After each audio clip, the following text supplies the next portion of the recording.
طبعا يا جماعه هذا الشيء بصراحه ما أنا متوفر باي مطعم على مستوى سوريا. بحكيكم ما عم بحكيكم فقط على مستوى ادلب، حتى بمطاعم خارج سوريا ما متوفر هيك شيء الا ما ندر، يعني الا ما ندر على مستوى يمكن المطاعم الكبيره ممكن يكون متوفر هيك شيء.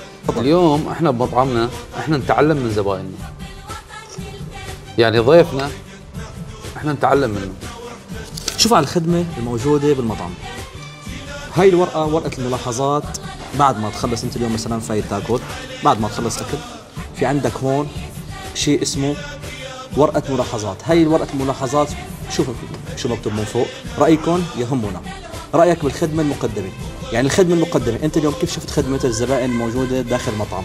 ضعيف، وسط، جيد جدا، ممتاز. انت فيك تعطي رايك مثلا مستوى الاعجاب بالطبق. يعني انت مثلا بعد ما خلصت اكل الدولمه مثلا اي طبخه موجوده مثلا طلبتها انت من المطعم، موجود هون مستوى الاعجاب بالطبق، شوفوا لاي درجه، ضعيف، وسط، جيد جدا، ممتاز. اخر شيء فيك تقترح انت على المطعم، فيك تقترح على المطعم آراء تطويرية مثلا من الوجبات أو من الشيء اللي عم يقدمه المطعم.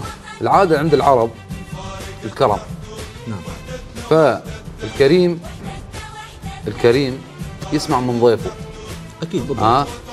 فتحسين الخدمة أنا ما يحتاج يسأل ضيفي وين مدير المطعم حتى يشتكي. أكيد بالضبط. لا، حاطط هاي الخدمة، أنا حاط له هاي مشان أي ملاحظة تكون عنده يدون لي إياها، فهي تكون الملاحظة أما على الطبق نفسه أو على مستوى الخدمة، أو إذا عنده زبوني فكرة تطويرية يقترحها علي.